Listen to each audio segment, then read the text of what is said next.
Hi hello ಎಲ್ಲರಿಗೂ ನಮಸ್ಕಾರ.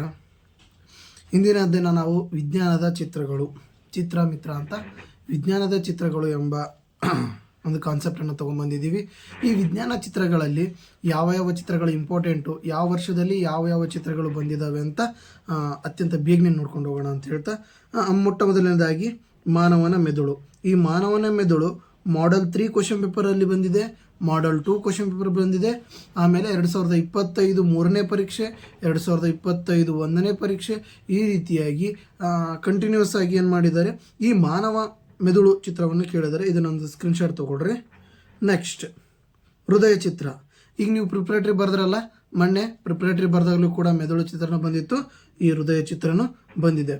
ಈ ಹೃದಯ ಚಿತ್ರ ಮಾಡೆಲ್ 4 ಮತ್ತು ಮಾಡೆಲ್ 1 ಮತ್ತು 2023, 2024, 1, 2, 3 ಪರೀಕ್ಷೆಗಳಲ್ಲಿ ಕೂಡ ಕೇಳಿದ್ದಾರೆ. ನೆಕ್ಸ್ಟ್ ನೆಫ್ರಾನ್ ಚಿತ್ರ. ನೆಫ್ರಾನ್ ಚಿತ್ರನೂ ಕೂಡ ತುಂಬ ಬಾರಿ ಕೇಳಿದ್ದಾರೆ. ಮಾಡೆಲ್ 3 ಮತ್ತು ಮಾಡೆಲ್ 2ನೇ ಕ್ವಶನ್ ಪೇಪರಲ್ಲಿ ಮತ್ತು ನೀವು ಬರೆದಿರ್ತಕ್ಕಂತಹ ಪ್ರಿಪ್ರೇಟರಿ 1, ಪ್ರಿಪ್ರೇಟರಿ 2 ಕ್ವಶನ್ ಪೇಪರಲ್ಲಿ ಕೂಡ ಕೇಳಿದ್ದಾರೆ. ಇದನ್ನೊಂದು ಸ್ಕ್ರೀನ್ಶಾಟ್ ತೊಗೊಳ್ಳಿ. ಎಲ್ಲ ಚಿತ್ರಗಳನ್ನು ಪಾಸ್ ಮಾಡ್ಕೋತಾ ಹೋಗಿ, ಪಾಸ್ ಮಾಡಿ ಏನು ಮಾಡಿರಿ, ಚಿತ್ರನ ಒಂದು ಸ್ಕ್ರೀನ್ಶಾಟನ್ನು ತಗೊಳ್ಳಿ. ಶಲಾಕಾಗ್ರದ ಮೇಲೆ ಪರಾಗದ ಮೊಳೆಯುವಿಕೆ. ಶಲಾಕಾಗ್ರದ ಮೇಲೆ ಪರಾಗದ ಮೊಳೆಯುವಿಕೆ ಎಂಬುದನ್ನು ಎಲ್ಲಿ 2025 3ನೇ ಪರೀಕ್ಷೆ, 2024ರಲ್ಲಿ ಕೇಳಿದ್ದಾರೆ. ಹಾಗೂ ನೀವು ಏನೋ ಪ್ರಿಪ್ರೇಟರಿ ಬರ್ತಲ್ಲ, ಪ್ರಿಪ್ರೇಟರಿಯಲ್ಲಿ ಕೂಡ ಕೇಳಿದ್ದಾರೆ. ನೆಕ್ಸ್ಟ್ ತೆರೆದ ಮತ್ತು ಮುಚ್ಚಿದ ಪತ್ರರಂಧ್ರ. ಇದು ಸ್ವಲ್ಪ PPT ಮಾಡಬೇಕಾದ್ರೆ ಸ್ವಲ್ಪ ಉಲ್ಟಾ ಆಗಿಬಿಟ್ಟದೆ.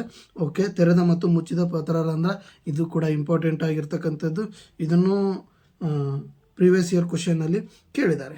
ಹಾಗೆಯೇ ನೀರಿನ ವಿದ್ಯುತ್ ವಿಭಜನೆ. ನೀರಿನ ವಿದ್ಯುತ್ ವಿಭಜನೆ ಬೇರೆ, ತಾಮ್ರದ ವಿದ್ಯುತ್ ವಿಭಜನೆ ಬೇರೆ. ಓಕೆನಾ, ಇವೆರಡೂ ಸ್ವಲ್ಪ ವೆರೈಟಿ, ಏನೋ ಸ್ವಲ್ಪ ಡಿಫ್ರೆನ್ಸ್ ಇರುತ್ತೆ, ಸ್ವಲ್ಪ ನೋಡ್ಕೊಳ್ಳಿ. ಹಾಗೆ ನೀರಿನ ವಿದ್ಯುತ್ ವಿಭಜನೆ ಇಲ್ಲಿ ಬಂತು ನೋಡ್ರಿ, ತಾಮ್ರದ ವಿದ್ಯುತ್ ವಿಭಜನೆ. ಇವೆರಡೂ ಕೂಡ ಮಾಡೆಲ್ 1 ಕ್ವಶನ್ ಪೇಪರಲ್ಲಿ, ಮಾಡೆಲ್ 2 ಕ್ವಶನ್ ಪೇಪರಲ್ಲಿ, ಹಾಗೆ ಪ್ರೀವಿಯಸ್ ಇಯರ್ ಕ್ವಶನ್ ಪೇಪರಲ್ಲೂ ಕೂಡ ಕೇಳಿದ್ದಾರೆ.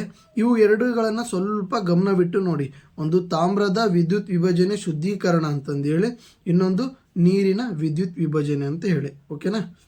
ನೆಕ್ಸ್ಟ್ ಇದಂತೂ ತುಂಬ ಸರಿ ಕೇಳಿದ್ದಾರೆ. Model 1 question paper, model 2 question paper, model 4 question paper, ಹಾಗೆ 2025, 2024 ಹಾಗೆ ಕಂಟಿನ್ಯೂಸ್ ಆಗಿ ಕೇಳ್ತಾ ಹೋಗಿದ್ದಾರೆ. ಯಾವುದು, ಲೋಹದ ಮೇಲೆ ಹಬೆಯ ವರ್ತನೆ. ಇಷ್ಟು ಕ್ಲಿಯರ್ ಆಗಿದೆ. ಇದನ್ನು ಕರೆಕ್ಟಾಗಿ ಏನು ಮಾಡಿ, ಸ್ಕ್ರೀನ್ಶಾಟನ್ನು ತೊಗೊಂಡು ಡೈಲಿ ಪ್ರಾಕ್ಟೀಸ್ ಮಾಡ್ತಾ ಹೋಗಿ. ಹಾಗೆ ಸಾರರಿಕ್ತ ಸಲ್ಫ್ಯೂರಿಕ್ ಆಮ್ಲದೊಂದಿಗೆ ಸತುವಿನ ಚೂರುಗಳ ವರ್ಣನೆ ಮತ್ತು ಉರಿಸುವಿಕೆಯ ಮೂಲಕ ಹೈಡ್ರೋಜನ್ ಅನಿಲದ ಪರೀಕ್ಷೆ. ಇದು ಕೂಡ ತುಂಬ ಇಂಪಾರ್ಟೆಂಟ್ ಆಗಿರ್ತಕ್ಕಂಥದ್ದು. ಇದನ್ನು ಪ್ರೀವಿಯಸ್ ಇಯರ್ ಕ್ವಶನ್ ಪೇಪರಲ್ಲಿ ಕೇಳಿದ್ದಾರೆ. ಪಾಸ್ ಮಾಡಿ ಸ್ಕ್ರೀನ್ಶಾಟನ್ನು ತಗೊಳ್ಳಿ. ಓಕೆನಾ. ನೆಕ್ಸ್ಟ್ ವಿದ್ಯುತ್ ಕೋಶ, ವಿದ್ಯುತ್ ಬಲ್ಬ್, ಅಮ್ಮೀಟರ್ ಮತ್ತು ಪ್ಲಗ್ ಕೀಯೊಂದಿಗೆ ರಚಿಸಲಾದ ವಿದ್ಯುತ್ ಮಂಡಲದ ರೇಖಾಚಿತ್ರ. ನೋಡ್ರಿ, ಇಲ್ಲಿ ವಿದ್ಯುತ್ ಬಲ್ಬ್ ಐತಿ, ಆಂಪಿಯರ್ ಐತಿ, ಬ್ಯಾಟ್ರಿ ಕೂಡ ಇದೆ. ಓಕೆ, ಸರಣಿ ಕ್ರಮದಲ್ಲಿರುವ ರೋಧಕಗಳು. ಸರಣಿ ಕ್ರಮ ಅಂದರೆ ಬಾಜು ಪಕ್ಕದಲ್ಲಿ ಏನು ಬರಿತಾ ಹೋಗ್ತಿರಲ್ಲ, ಒಂದರ ಪಕ್ಕದಲ್ಲಿ ಒಂದೊಂದ್ರ ಪಕ್ಕದಲ್ಲಿ, ಅದನ್ನು ಸರಣಿ ಕ್ರಮ ಅಂತ ಕರಿತೀವಿ. ಇನ್ನೊಂದು ಸಮಾಂತರವಾಗಿ ರೋಧಕ ಅಂದರೆ ಒಂದರ ಕೆಳಗೆ ಒಂದು ಬರಿತಾ ಹೋದಾಗ ಅದನ್ನೇನಂತ ಕರಿತೀವಿ ನಾವು, ಸಮಾಂತರವಾಗಿರುವ ರೋಧಕ ಅಂತ ಕರಿತಾ ಹೋಗ್ತೀವಿ. ಓಕೆ, ಬಿಳಿ ಬಣ್ಣದ ರೋಹಿತದ ಪುನರ್ ಸಂಯೋಜನೆ.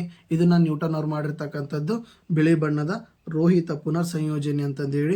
ಇದು ಕೂಡ ನಿಮ್ಮ ಪ್ರಿಪ್ರೇಟರಿಯಲ್ಲಿ ಬಂದಿದೆ. ಅದನ್ನು ಕೂಡ ಕೇರ್ಫುಲ್ಲಾಗಿ ಪ್ರಾಕ್ಟೀಸ್ ಮಾಡಿರಿ, ಎನ್ವಲಲ್ಲಿ ಬರ್ತದೆ. ಓಕೆ, ಒಂದು ನೇರವಾದ ವಾಹಕ ತಂತಿಯ ಸುತ್ತ ಕಾಂತೀಯ ಬಲರೇಖೆಗಳನ್ನು ಸೂಚಿಸುವ ಏಕಕೇಂದ್ರೀಯ ವೃತ್ತಗಳ ಮಾದರಿ. ವೃತ್ತಗಳಲ್ಲಿ ಬಾಣಗಳು ಬಲರೇಖೆಗಳ ದಿಕ್ಕನ್ನು ತೋರಿಸುತ್ತದೆ. ಇದು ಕೂಡ ಚಿತ್ರ ತುಂಬ ಇಂಪಾರ್ಟೆಂಟ್, ನೋಡ್ಕೋತಾ ಹೋಗಿ. ಇಲ್ಲಿ ಮುಂದೆ ಬರ್ತಕ್ಕಂಥದ್ದೆಲ್ಲ ರೇ ಆಪ್ಟಿಕ್ಸಲ್ಲಿ, ಅಂದರೆ ಇಟ್ ಮೀನ್ಸ್ ಏನು, ಯಾವ ಮೊಸರಗಳು, ನಿಮ್ನ ಮೊಸರ, ಪೀನ ಮೊಸರ ಅಂತ ಬರ್ತದೆ, ಹೌದಾ. ಸ ನಿ ದ ಪ ನೆನ್ಪಿಟ್ಕೊಂಬಿಡ್ರಿ. ಏನು, ಸ ನಿ ದ ಪ. ಸ ಅಂದರೆ ಸಮೀಪ ದೃಷ್ಟಿ ದೋಷಕ್ಕೆ ನಿಮ್ನ ಮೊಸರನ್ನು ಯೂಸ್ ಮಾಡ್ತೀವಿ, ದೂರ ದೃಷ್ಟಿ ದೋಷಕ್ಕೆ ಪೀನ ಮೊಸರನ್ನು ಯೂಸ್ ಮಾಡ್ತೀವಿ. ಇದು ಸ ನಿ ದ ಪ ಅಂತ ಒಂದು ಟ್ರಿಕ್ಸ್, ಇದನ್ನು ನೆನ್ಪಿಟ್ಕೊರಿ. ನೆಕ್ಸ್ಟ್ ಇದನ್ನು ಸ್ಕ್ರೀನ್ಶಾಟ್ ತೊಗೊಳ್ರಿ. ನಿಮ್ನ ದರ್ಪಣದಿಂದ ಪ್ರತಿಬಿಂಬ ರೇಖಾಚಿತ್ರವನ್ನು, ಇದೊಂದು ತೊಗೊಳ್ರಿ. ನಿಮ್ನ ದರ್ಪಣದಿಂದ ಉಂಟಾದ ಪ್ರತಿಬಿಂಬಗಳ ರೇಖಾಚಿತ್ರ. ನಿಮ್ನ ದರ್ಪಣದಿಂದ ಉಂಟಾದ ಪ್ರತಿಬಿಂಬಗಳ ರೇಖಾಚಿತ್ರ ನೋಡ್ರಿ, ತೊಗೊಳ್ರಿ. ಸ್ಕ್ರೀನ್ಶಾಟನ್ನು ತೊಗೊಳ್ರಿ. ಅಂಚಿನಲ್ಲಿ ಸಣ್ಣದಾಗಿದ್ದು ಮಧ್ಯದಲ್ಲಿ ದಪ್ಪವಾಗಿದ್ದರೆ ಅದನ್ನು ಪೀನಮಸೂರ ಅಂತ ಕರಿತೀವಿ. ಅಂಚಿನಲ್ಲಿ ಅಗಲವಾಗಿದ್ದು ಮಧ್ಯದಲ್ಲಿ ತೆಳ್ಳನೆಯ ರೀತಿಯ ಆಕಾರವನ್ನು ಹೊಂದಿದ್ದರೆ ಅದನ್ನು ನಿಮ್ನ ಮಸೂರ ಅಂತ ಕರಿತೀವಿ. ಎಸ್, ಇವು ಕೂಡ ತಗೊಳ್ರಿ. ಇವು ತುಂಬ ಸರಿ ಕೇಳಿದಾರೆ ನೋಡ್ರಿ, ಇವು ಪೀನ ಮಸೂರದ ಮೇಲೆ. ಓಕೆ ಓಕೆ ವಸ್ತುವಿನ ವಿಭಿನ್ನ ಸ್ಥಾನದಲ್ಲಿ ಪೀನ ಮಸೂರದಿಂದ ಉಂಟಾದ ಪ್ರತಿಬಿಂಬ, ಪ್ರಭಾವ, ಸ್ಥಾನ ಮತ್ತು ಗಾತ್ರ. ಓಕೆನಾ? ಎಲ್ಲರೂ ಈ ವಿಡಿಯೋನ ಮತ್ತೊಬ್ಬರಿಗೆ ಶೇರ್ ಮಾಡಿ, ಇಷ್ಟ ಆದರೆ ಲೈಕ್ ಮಾಡಿ. ಮತ್ತು ನಿಮಗೆ ಯಾವುದೇ ರೀತಿಯಾದ ಮತ್ತೆ ಕ್ವಶನ್ಸು, ಡೌಟ್ಸ್ ಏನಾದರೂ ಇದ್ದರೆ, ಒಂದೇ ಸಬ್ಜೆಕ್ಟ್ ಅಂತಲ್ಲ 6 ಸಬ್ಜೆಕ್ಟ್ ಯಾವುದಾದ್ರೂ ಕೂಡ ನಿಮಗೆ ಕ್ವಶನ್ಸ್, ಡೌಟ್ಸ್ ಇದ್ದರೆ ನಮ್ಮ ನಂಬರ್ಗೆ ಕಾಂಟ್ಯಾಕ್ಟ್ ಮಾಡಿ ಅಥವಾ ಕಮೆಂಟ್ನಲ್ಲಿ ತಿಳಿಸಿ. ಓಕೆ, ಬಾಯ್, ಧನ್ಯವಾದಗಳು.